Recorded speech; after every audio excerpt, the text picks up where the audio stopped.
Muy buenos días, gente, y bienvenidos nuevamente a nuestro canal y a este episodio número 5 de la miniserie que estamos haciendo acerca de mi vida y mi historia de migración, ya que como algunos sabrán, yo emigré 2 veces a Argentina, soy sudafricana y bueno, hace 5 años que Mariano y yo estamos viviendo nuevamente en Sudáfrica. Mariano está filmando hoy, por supuesto, y vinimos a grabar al parque donde grabamos en el episodio número 1, que les mostramos un poquito del parque. Bueno, volvimos hoy acá y como el día está precioso, todos los banquitos están ocupados, así que nos buscamos un lugar en el pasto, un lugar con poquito ruido. Van a por ahí escuchar algunos pájaros, algunos chicos jugando, gritando. Es domingo y está precioso, estamos en junio, imagínense, está haciendo 19 grados, así que salieron todas las familias a disfrutar un poco de este día. Así que bueno, hoy me toca seguir con la historia y estábamos en la parte en la que, bueno, a mi padre le fue mal en su emprendimiento acá en Sudáfrica. Estábamos viviendo en Gordons Bay, en la casa que les mostré en el video anterior. Y sumado a eso tuvo un problema de salud, mi papá se había infartado y falleció su papá, mi nono, en Argentina. Y bueno, ese conjunto de cosas, sumado a los problemas que empezaban a ver acá en Sudáfrica, hicieron que tomaran la decisión de emigrar en el 2004 nuevamente a Argentina por segunda vez. Y yo digo 2004 porque yo emigré en el 2004, pero la decisión se tomó en el 2003. De hecho, mi papá viajó a Argentina primero en octubre del 2003 con la idea de ver dónde vivir. Tenía la idea de vivir en Mar del Plata porque la primera vez que emigraron a Argentina junto a mi mamá, vivieron en Capital Federal y no se habían sentido muy cómodos y el clima no nos sentaba bien por el asma. Entonces querían buscar otro lugar y tenía en su mente Mar del Plata. Le gustaba mucho esa ciudad. Mi papá era argentino y había viajado a Mar del Plata en sus épocas de juventud para veranear y se había quedado con que era una ciudad hermosa y había mar, entonces pensó que iba a ser no tan drástico el cambio de ir de donde vivíamos acá en Ciudad del Cabo a Mar del Plata, no iba a ser tan drástico como el cambio a Capital Federal. Así que él fue en octubre de 2003 a empezar a ver qué podía hacer y buscar casa y junto a mi mamá nos quedamos acá en Ciudad del Cabo, en Gordons Bay, para vender la casa y para que podamos terminar el año escolar, porque termina en diciembre acá el año escolar, al igual que en Argentina. Y nosotros, una vez que vendíamos la casa, íbamos a ir para Argentina, preferentemente antes de que empezara el ciclo lectivo allá, que en Argentina las clases comienzan en marzo. Bueno, gente, está muy fuerte el sol y lo tengo de frente, así que me voy a poner los lentes para seguir con esta historia. Bueno, les decía que mi papá viajó a Argentina en octubre del 2003 y nosotras junto a mi mamá quedamos acá esperando vender la casa y terminar el colegio. Y bueno, mi papá de allá nos llamaba y nos contaba que había ido a ver unas casas. Bueno, finalmente terminó decidiendo que sí, que Mar del Plata era el lugar donde quería vivir. Y bueno, y había encontrado una propiedad en Parque Camet, que es un barrio que queda bastante lejos del centro de Mar del Plata para lo que son las distancias de Argentina, de Mar del Plata sobre todo. Para Mar del Plata, vivir en Parque Camet y trabajar o estudiar en el centro es como una distancia bastante larga y tenés como unos 40 minutos de colectivo. Pero bueno, en ese momento no lo sabíamos, solo que nos contaba mi papá que había encontrado una propiedad ahí que le gustó mucho. A mi papá le gustaba mucho el espacio verde, le gustaba mucho tener jardín, huerta, no le gustaba vivir en departamento. Era una de esas personas que decía que no podía vivir en un departamento porque se sentía encerrado. Así que, bueno, nos contaba de la casa que eran 2 terrenos en L y que tenía muchos árboles de frutas, mucho verde y que la casa estaba ahí construida, pero era como para remodelar, había que hacerle muchas cosas. Así que bueno, finalmente se vendió la casa acá en Gordons Bay y en febrero, el 10 de febrero del 2004, viajamos allá y nos llevamos a nuestro perro Tommy, el que les conté que robaba la comida y se comía las tortas que hacía mi mamá para vender. Decidimos llevarlo porque, bueno, el perro era parte de la familia y me acuerdo que en ese momento yo, al tener 10 años, que en realidad tenía 9 por cumplir 10, yo cumplo el 16 de febrero, yo pagaba pasaje de menor de edad, que salía más barato que el de un adulto, y lo curioso era que el pasaje del perro salía más caro que mi pasaje, y había que hacer un montón de papeles, la aerolínea, y nos dieron como un listado de requisitos, y también darle un montón de vacunas, etcétera. Y bueno, viajamos junto con el perro el 10 de febrero, llegamos a Argentina el 11 de febrero, y llegamos a Ezeiza y ahí mi papá nos estaba esperando con Nona, con mi abuela, la mamá de mi papá. Y esa noche, la primera noche, lo pasamos ahí en Capital, en la casa de Nona. Ella ya vivía en un departamento, no vivía en la misma casa en la calle Concordia, sino que se había mudado a un departamento porque, como les comenté, había fallecido Nono y ya la casa le quedaba muy grande. Esa primera noche, bueno, nos vino a visitar mi tía, mis primos, algunos amigos de Buenos Aires. Cuando vivíamos ahí, una amiga de la familia que se llamaba María, me acuerdo, nos vino a visitar. Fue lindo verlos a todos y al día siguiente salimos en el tren para Mar del Plata. Pero faltaba un integrante de la familia porque a Tommy lo retuvieron en Ezeiza, gente, cuando llegamos, al perro. Era un perrito Jack Russell. Y bueno, cuando llegamos a Ezeiza nos avisaron, creo que de Senasa, creo que se llama Senasa, esta institución, que faltaban unos sellos y un certificado y que no lo teníamos, entonces no podían darnos el perro y tenía que hacer una cuarentena, si no me equivoco, por unos días y se lo quedaban ahí en Ezeiza, en la jaula que había viajado. Eso fue muy angustiante porque decíamos, pobre perro, no sabe el idioma, o sea, no, nadie iba a tener que hablar con él, el perro no tenía que hablar, pero imagínense el susto de llegar y no vernos, todo el trauma del vuelo, no entender nada. Hasta me acuerdo que estábamos preocupados si le darán de comer y obviamente llamamos y nos confirmaron sí, obviamente le vamos a dar de comer, no le iban a tener 5 días sin comer. Así que tuvimos que viajar a Mar del Plata sin el perro y a los 5 días llegó Tommy en un tren que, bueno, unos familiares en Capital, no me acuerdo si habrá sido Nona o uno de mis tíos, se encargó de buscarlo y ponerlo en el tren. Y llegó Tommy allá en el tren, a la estación de tren de Mar del Plata, y bueno, ahí ya lo tuvimos con nosotros. Pero bueno, nuestra llegada a Mar del Plata fue una mezcla de sensaciones. Estaba muy contenta de volver a ver a mi papá, por supuesto, eso era como la emoción que predominaba. Y cuando llegué a Camet, me gustó el lugar porque era como mucho verde, pero era un choque grande otra vez, por ejemplo, calles de tierra, que no se ve acá, entonces hasta ese momento no era algo que molestaba todavía, pero era como, qué cambio, ¿no?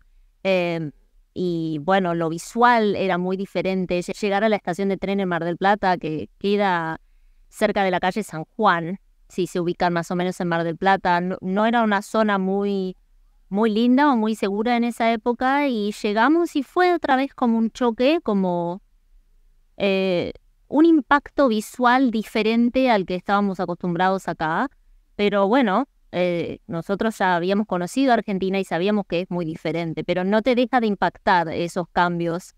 Y bueno, era verano, no había empezado el colegio todavía, no sabíamos nada del idioma nosotras, estábamos otra vez en cero, por ahí alguna palabra que nos había quedado de la primera migración. Y me acuerdo que para ese entonces ya habían empezado las obras en la casa que decidió comprar mi papá, que él había visto y de la que nos había contado. Así que cuando llegamos no nos mudamos a esa casa porque había que rehacerle un montón de cosas. La propiedad era hermosa. Era, como les dije, era en L, o sea que tenía salida a 2 calles. Imagínense la cuadra, y la entrada principal era sobre la calle Kraglevich que bordeaba el Parque Camet.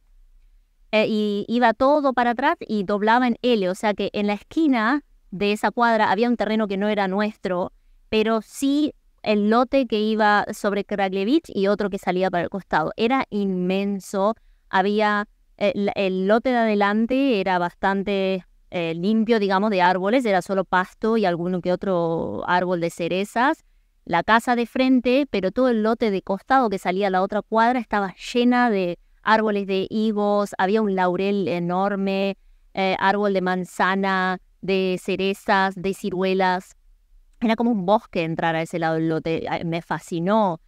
Bueno, una parrilla, una mesita de esas como antiguas de, creo que cemento, que hacen como una mesita de picnic, pero de cemento, creo que es. Y la verdad que muy lindo. Y me acuerdo que tenía como unas piedras afuera, el espacio del patio era como con piedras, y entre las piedras vieron ese musgo verde brillante que se hace en lugares húmedos, que a mí cuando lo vi me pareció re bonito. Bueno, obviamente eso te resbalás y se moja y todo, pero quedaba muy lindo porque era como un bosque toda esa parte trasera de la casa. Y me gustó cuando lo vimos. Y empezaron las obras. Nosotros el primer mes nos quedamos en un departamento por ahí por la calle Kraguevich, que era un complejo de departamentos que alquilaban a turistas. Mar del Plata, para los que no conocen, es una ciudad balnearia de Buenos Aires, que es muy turística en verano. Y nos quedamos en uno de esos departamentitos hasta que le terminaron el techo a la casa y lo principal como para mudarnos. Pero bueno, amigos, se invirtió muchísima plata en esa casa. No se calculó, creo, el gasto final que iba a ser y pasaron muchas cosas. Y para terminar o intentar terminar, la casa le decidió sacar un préstamo y bueno, ahora les voy relatando las dificultades que tuvimos, pero llegó un momento que se hacía muy difícil pagar ese préstamo y se terminó vendiendo la casa para pagar el préstamo. Así que nosotros básicamente perdimos todo en Argentina. Al poquito tiempo, a los 2 años llegar, se podría decir que perdimos todo lo que habían construido de las casas que habían vendido. Se perdió en ese proyecto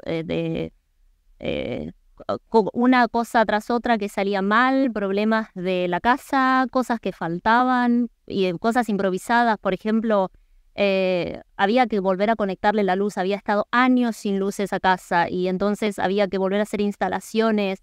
Lo mismo con el agua. Me acuerdo que la empresa de la luz tardó meses en venir. A mi mamá ya le había empezado a afectar otra vez el asma por el clima. Entonces no había luz y no se podía nebulizar y era todo problema tras problema tras problema, y los problemas generan gastos y los gastos se consumen los ahorros. Y la verdad que se hizo muy, muy, muy complicado todo.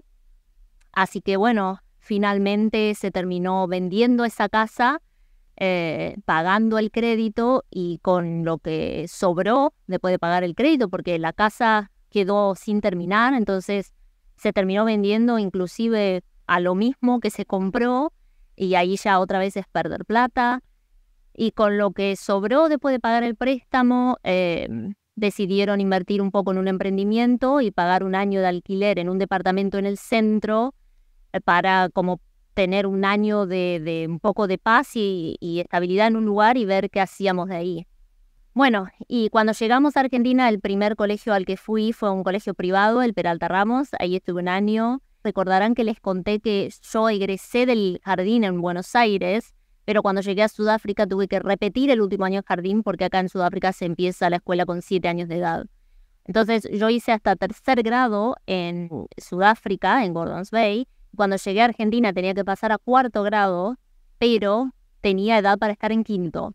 Entonces, antes de entrar al Peralta Ramos, me hicieron una prueba para ver en qué nivel estaba, y me acuerdo que era mucha matemática esa prueba, por suerte, porque si era algo de idioma yo no iba a entender nada. Y aprobé esa prueba y me pasaron directamente a 5º grado.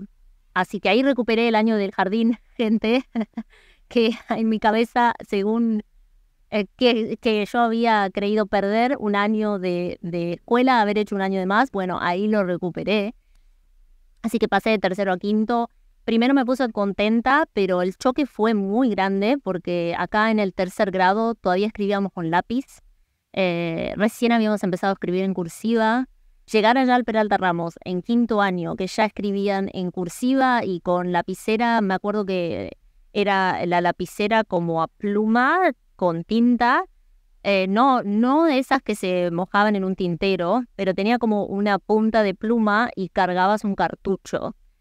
Pero bueno, entré a ese colegio sin saber nada de castellano. Fue muy difícil.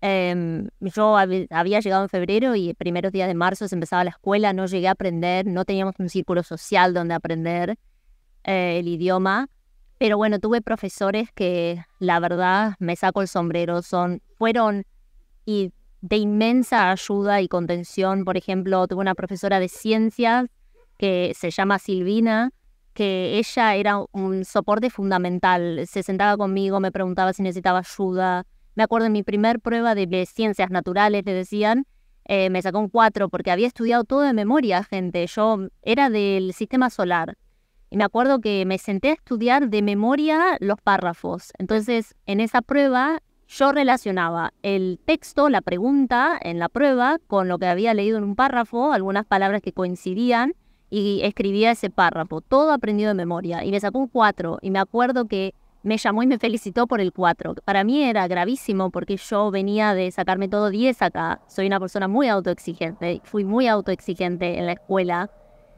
Y bueno, para mí fue muy duro eso. Pero bueno, ella fue un gran apoyo. También mi profesor de lengua, Gustavo, que me enteré que falleció, que en paz descanse. Él me apoyaba muchísimo. Pero bueno, también está el lado malo, el lado del bullying. Por ejemplo, en el recreo me paraban gente de todas las edades, del resto de los cursos. Me decían, vos sos la africana, habla en africano. Y me hacían ruido de mono, por ejemplo. O me paraban, es verdad que no sabes hablar español, a ver, decime una palabra que no sepas decir. Y yo, bueno, pensaba, o sea, ¿cómo querés que te diga una palabra que no sé decir? O sea, ese es el problema, no la sé decir. Pero bueno, en ese momento yo siempre fui una persona un poco más madura de la edad que tenía y no me afectaba mucho el bullying en ese momento, no me llegaba a angustiar, digamos. Lo recuerdo ahora y puedo identificar que era bullying, pero en ese momento no me llegaba a angustiarme. Es más, los miraba y pensaba, ¿qué le pasa a esta gente? O sea, y hacía la mía, me iba a otro lado. Pero bueno, fue duro ese año y bueno, de a poco fui aprendiendo el idioma. Era muy difícil conjugar los verbos, porque en inglés no se conjugan los verbos por persona, se conjugan por tiempo. Hay alguno que otra excepción que sí se hace un cambio al verbo por persona, pero no es que todos los verbos se conjugan por tiempo y por persona. Y eso fue lo que más me gustó, conjugar los verbos bien. Pero de a poco fui aprendiendo y puedo decir que para el final de ese año en el Peralta Ramos tenía como un nivel básico del idioma. Podía hablar fluido, cometí algunos errores, pero ya podía hablar fluido. No tuve ningún apoyo extra del idioma y bueno, y era muy difícil hacer las tareas al principio. Me acuerdo que para mediados de año mi papá ya se había puesto a trabajar en la gastronomía, en las cocinas, de cocinero. Y bueno, trabajaba de noche y yo tenía que buscar un rato para que me ayude con las tareas, para traducirme lo que decían. Y bueno, era muy difícil el tema del idioma. Me acuerdo que tomaron la comunión mis compañeros en ese año y yo ya había tomado la comunión acá en Sudáfrica. Y bueno, como para que yo participe, me hicieron leer un poema, creo que era. Y bueno, imagínense, me tenía que parar adelante del colegio a leer un poema en un idioma que no sabía. Y lo había practicado en mi casa 1000 veces con mi papá para ver si sonaba bien. Y yo digo, la intención de ellos era buena, era que participe, pero bueno, era un sufrimiento. Así que bueno, eso también sirvió como presión para aprender más rápido el idioma, creo yo. Bueno, amigos, y como les anticipé, nos estaba yendo muy mal económicamente. Y bueno, puedo decir que en Argentina realmente conocimos la pobreza real, pobreza extrema, al punto de llegar días de no tener plata para comprar comida, por ejemplo. Y gracias a que mis padres eran emprendedores y se la rebuscaban, y gracias a mucha gente que vieron esos ángeles que uno encuentra en el camino de vecinos. Tenía una vecina que siempre, cuando a ella le faltaba algo, nosotros por ahí teníamos y compartimos, y viceversa. Quedó siendo una muy buena amiga de la familia, Ana se llama. Bueno, gracias a esas personas y que mis padres la remaban para salir adelante, pudimos salir, pero conocimos la pobreza y era muy difícil. Imagínense que al fin de ese año en Peralta Ramos ya no podíamos seguir en un colegio privado y pasamos a un colegio público, y que era la escuela número 61, que queda en San Juan y Moreno, en Mar del Plata. Y fue mejor el cambio, no nos sentíamos tan discriminadas ahí, pero también entramos ya hablando fluido el español. Yo hablaba fluido, pero había algunas pronunciaciones que me costaban y también algunas palabras que no sabía, pero esta vez me senté al fondo del salón y lo que no sabía decir, como que ni intentaba decirlo, quería pasar desapercibida. Me duró 2 días hasta que entró, creo que, por ejemplo, un miércoles, la profesora de inglés, la primera semana de colegio, y dijo, ay, me dijeron que hay una persona de Sudáfrica que habla muy bien inglés, ¿quién es? Y bueno, yo, y ahí obviamente tuve preguntas, pero esta vez eran más amables, me tocó un curso más amable, más inclusivo, y bueno, me hacían preguntas de todo tipo, si en Sudáfrica teníamos ropa, si teníamos radios, si había televisores. Preguntas que creo que es normal porque uno escucha Sudáfrica y escucha que está en África y lo relaciona con lo que uno ve en los documentales, ¿no? Así que bueno, hice la primaria en la escuela 61 y nuestra estadía en Kamen duró 2 años, hasta lo que les dije que se vendió la casa. Y les dije que con esa plata alquilamos un departamento en el centro y que hicieron un emprendimiento. Ese emprendimiento era un kiosco, abrieron un kiosco una temporada que quedaba en la calle Independencia y creo que casi a la esquina de la calle Maipú, de la intersección de Independencia y Maipú. Pero no estaba sobre la esquina, estaba un poquito más como para el lado de Libertad. Así que bueno, abrimos ese kiosco y esa temporada fue muy linda. Ahí sí nos fue bien esa temporada económicamente y nos fue muy bien con el kiosco, me encantaba. Yo ya para ese entonces tenía 13 años y trabajé en el kiosco. Se podría decir que ese fue mi primer trabajo. Estaba muy bueno y nos fue bien, pero en esa época, era la época de Mar del Plata, donde se trabajaba muy bien la temporada y la gente intentaba vivir después del invierno con esa plata que hacían en la temporada. Pero bueno, no llegamos a hacer tanta plata como para que dure todo el invierno. Así que cuando llegó el invierno mi papá buscó trabajo otra vez en la cocina, en un restaurante, y ya para la otra temporada por algún motivo no se pudo volver a abrir el kiosco y ya él quedó trabajando de cocinero. Pero bueno, en esa época era las buenas temporadas de Mar del Plata, que empezaba el 1 de diciembre, que llegaba la gente de la primer quincena y estaba llenísimo, y el día 15 a la mañana se iban todos y tenías como esa tarde de tranquilidad, y el 16 a la mañana lleno de vuelta de los de la segunda quincena y duraba hasta marzo. Ahora la temporada de Mar del Plata ya no es tan así, que hasta el momento en que nosotros estábamos empezó a funcionar más fines largos o las primeras 2 semanas de enero y no eran tan movidas. Pero en esa época que abrimos el kiosco, que creo que fue 2007, era épocas de muy buenas temporadas de Mar del Plata, así que trabajamos un montón. Y bueno, ya para ese entonces estábamos alquilando en el centro, obviamente no se pudo volver a comprar una casa, siempre estaba eso de volvemos a Sudáfrica y no, porque ya no teníamos ahorros para volver, y acá venir sin ahorros es muy difícil porque necesitas un auto, porque necesitas, bueno, obviamente a cualquier lado que te mude necesitas un ahorro si tenés una familia. No es lo mismo ir sin hijos con una mochila y empezar de cero que ir con 2 menores de edad y bueno, tener que ya entrar a una casa, que pagar escuela. No, se iba a hacer muy difícil nuevamente. Y otra cosa que hizo que sea muy difícil, amigos, que no les mencioné, toda nuestra estadía en Argentina, por lo menos esta gran primer parte, fue que no pudimos hacer los documentos legales de nuestros. Mi papá sí era argentino, pero nosotros hasta muchos años después no pudimos tener la ciudadanía argentina.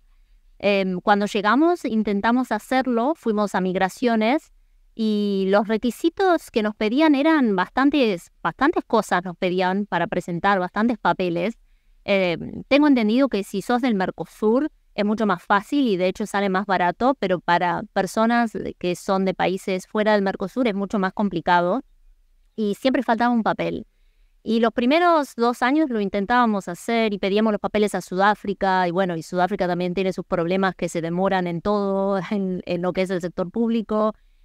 Pero después, cuando llegamos a pasarla tan mal económicamente, no teníamos la plata para seguir juntando papeles y traduciéndolos. Y no es solo conseguir el papel, es llamar a la embajada. Ya para eso necesitabas tarjeta telefónica para llamar a Sudáfrica. Todo es plata. Había que pedir el papel, legalizarlo con notarios, traducirlo, llevarlo al colegio de traductores. Todo eso es dinero y no lo teníamos.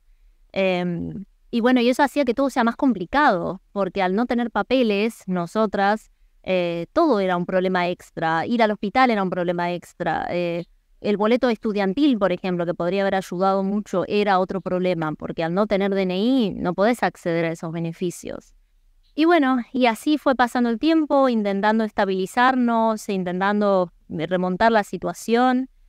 Empecé la secundaria, fui a la media número 2. Para los que son de Mar del Plata, la famosa escuela de Arroyo.